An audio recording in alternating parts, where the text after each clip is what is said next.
Bonjour à tous, j'espère que vous allez bien. Alors, quelqu'un me demandait quelque part si une fois qu'il gagne à la dévéloterie, est-ce qu'il peut partir avec son neveu? Est-ce qu'il peut partir avec sa nièce? Est-ce qu'il peut partir avec sa tante? Ou est-ce que s'il n'a pas assez d'argent, il peut faire la passe, c'est-à-dire il peut donner, il peut permettre à son oncle ou à sa tante ou à son époux de partir à sa place. Alors, retenez que il y a des principes dans ce jeu. Le premier principe, c'est que lorsque vous jouez, vous allez déclarer vos dépendants, c'est-à-dire vos enfants sont les dépendants. Ces enfants-là sont issus de votre relation avec quelqu'un. Vous avez, ce sont vos propres enfants biologiques. Ce sont vos dépendants, enfants biologiques. Deuxième cercle, vous pouvez déclarer votre époux. Si vous êtes marié, vous déclarez votre époux.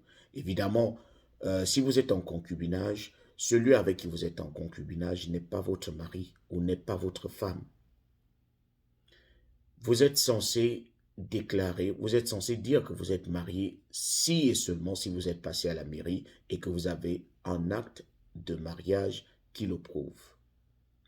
Les mariages coutumiers sont certes des mariages, mais les mariages coutumiers n'ont pas de preuves.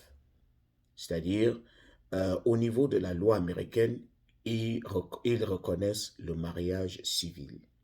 Donc c'est pour cela qu'il est difficile, même si vous êtes marié à la coutume, peut-être que vous allez vous marier à l'état civil bien avant les résultats.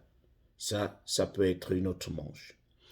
En ce qui concerne les neveux ou les nièces, imaginez que vous êtes dans une situation où votre neveu est à votre charge, c'est-à-dire cet enfant vit chez vous.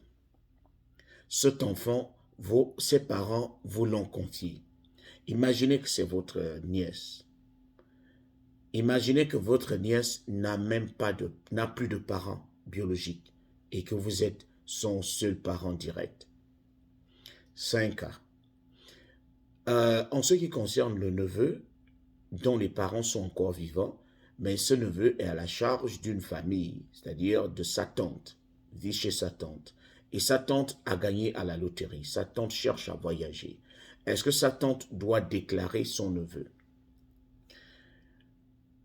Je suis au regret de vous dire que vous ne pouvez pas. Parce que dans les principes de la loterie, il faut que le dépendant soit votre sang direct, c'est-à-dire que ça soit votre enfant. Sauf si c'est par adoption. Si vous avez adopté votre neveu et que vous avez le certificat d'adoption, vous pouvez partir avec lui parce que vous avez déjà la preuve que vous êtes les tuteurs, vous êtes les parents directs de cet enfant. Mais étant donné que cet enfant a encore ses parents qui sont vivants et que il n'y a aucun papier qui montre que vous l'avez adopté, ça peut même être une note. Ils peuvent même écrire, mais cela ne pourra pas passer parce qu'ils savent très bien que vous ne leur avez pas fourni des documents d'adoption. C'est différent d'une femme qui a un enfant, mais qui s'est séparée du père de cet enfant. Pour partir avec cet enfant, il va lui falloir la permission du père de l'enfant parce qu'il est auteur de cet enfant. Donc, le père peut faire une note et dire j'autorise à mon ex-épouse ou à mon ex-concubine de partir avec notre enfant. Ça, c'est un cas. Parce que on laisse cet enfant partir parce qu'il est de votre sang. Direct. C'est le premier cercle. En ce qui concerne le neveu ne fait pas partie de ce cercle-là. Il n'est pas votre enfant direct. Sauf si vous avez les preuves que vous l'avez déjà adopté. Là, on pourra vous laisser partir avec cet enfant. Ça peut être votre neveu, ça peut être un autre enfant que vous avez adopté, parce que lorsqu'on adopte un enfant, cet enfant devient le vôtre. Donc, sur papier, cet enfant est le vôtre, même si vous n'êtes pas le parent biologique, mais vous avez la preuve que cet enfant vous appartient déjà, est déjà le vôtre. Vous pouvez partir avec. Mais s'il n'y a pas de certificat d'adoption, vous ne pouvez pas partir avec votre neveu parce qu'il ne fait pas partie de ce premier cercle. Le premier cercle, ce sont des enfants directs de la personne qui a gagné. Donc, j'espère que j'ai été un tout petit peu clair là-dedans. Et pour ceux-là qui demandaient, est-ce que je peux, lorsque je gagne et que je vois que je n'ai pas assez de moyens, est-ce que je peux laisser quelqu'un d'autre partir à ma place? Non, ce n'est pas un ballon, ce n'est pas un gâteau qu'on partage. Lorsque tu gagnes, c'est ta chance et il faut la saisir. Si tu peux m'aller emprunter de l'argent quelque part pour que tu partes et rembourser après, il faut le faire.